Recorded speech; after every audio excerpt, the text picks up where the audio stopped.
সুপ্রিয় দর্শক শ্রোতা, আসসালামু আলাইকুম। মামির হাতে রান্না চ্যানেলে আপনাদের স্বাগতম।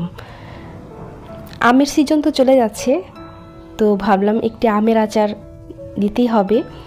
তো আজকে আমি আপনাদেরকে খোসা সহ জুসি টক মিষ্টি একটি আমের আচার করে দেখাবো। এই আচারটা খেতে খুব মজার আর খুব সহজে রোদে শুকানোর ঝামেলা ছাড়াই ইজিলি আপনারা আচারটা বানাতে পারবেন। তো এই জন্য একটি বড় হাঁড়ি নিয়েছি। হাঁড়ির মধ্যে আমি সরিষার তেল দিয়ে দিলাম 1.5 কাপ পরিমাণ। এখন অ্যাড করছি 5-6টা শুকনো মরিচ, মাঝখান থেকে একটু ভেঙে দিয়েছি। দিয়ে দিচ্ছি 1 চা চামচ পরিমাণ আস্ত পাঁচফোড়ন। তো তেলের সঙ্গে উপকরণগুলো একটু ভেজে আমি এখন অ্যাড করছি সরিষা বাটা 1 টেবিল চামচ। সরিষা বাটাটা একটু দেওয়ার চেষ্টা করবেন, এতে করে আচারটা খেতে ভালো লাগবে।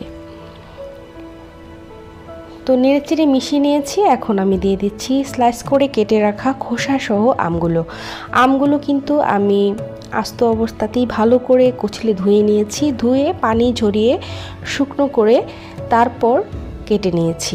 লম্বা লম্বা স্লাইস করে খোসা সহ কেটে নিয়েছি।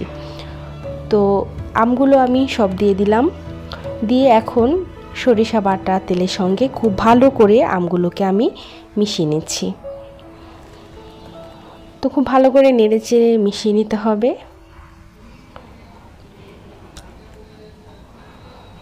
খোসা সহ আমের আচার আমার খুব ভালো লাগে, আর এটা আসলেই খেতে খুব মজাদার হয়ে থাকে।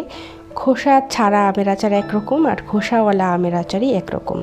তো এখন কিন্তু দিয়ে দিলাম হলুদ গুঁড়ো 4 চামচের 3 ভাগের 1 ভাগ, আর মরিচের গুঁড়া উঁচু 1 চা চামচ পরিমাণ। তো আর কিছু দেব না, শুকনো মশলা গুঁড়ো।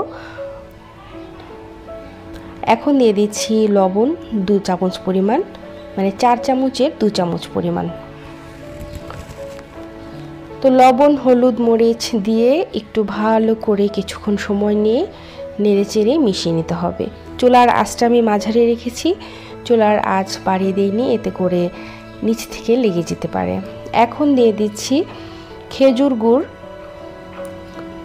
1/2 কেজি পরিমাণ। আমি 1/2 কেজি পরিমাণ খেজুর গুড় একটু পরপর, মানে প্রথমে আমি অর্ধেকের বেশি পরিমাণ খেজুর গুড় দিয়ে দিচ্ছি, তারপর এটাকে মিশিয়ে কিছুক্ষণ পরে বাকিটা দিয়ে দেব। তো আপনারা এখানে 2.5 কেজি পরিমাণ আম রয়েছে, তো 2.5 কেজি আমের জন্য 1/2 কেজি পরিমাণ আখের গুড় অথবা খেজুরের গুড় ব্যবহার করবেন।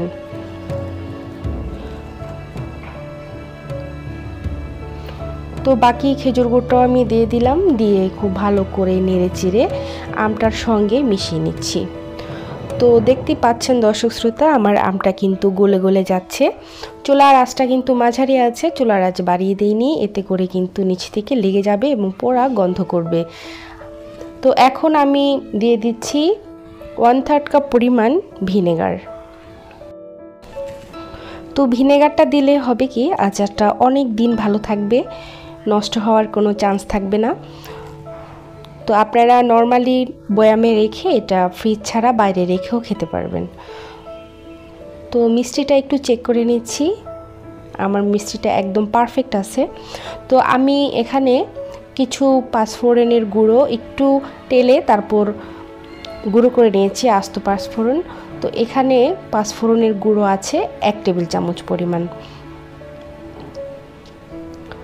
তো পাঁচফোড়নের গুঁড়োটা আমি একটু শেষের দিকে দিয়েছি যাতে ঘ্রাণটা সুন্দর থাকে। তো আমার আচার কিন্তু মোটামুটি হয়ে গেছে।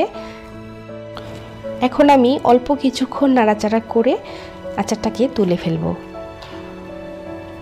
খোসা সহ এই আচারটা আমি প্রতি বছরই দিয়ে থাকি। তো এটা অসাধারণ খেতে, আমার কাছে খোসা সহ আচারটাই খুব ভালো লাগে। তো আপনারাও বাসায় এভাবে একবার হলেও ট্রাই করে দেখবেন দর্শক শ্রোতা। রোদ দেওয়ার কোনো ঝামেলা নেই, রোদে শুকানোরও কোনো ঝামেলা নেই। ঝটপট যখন তখন আপনারা আম এনে দ্রুত এই আচারটা তৈরি করে ফেলতে পারবেন। ইমার্জেন্সিতে কাউকে আচার বানিয়ে দিতে চাইলেও এভাবে আপনারা আচারটা তৈরি করতে পারবেন।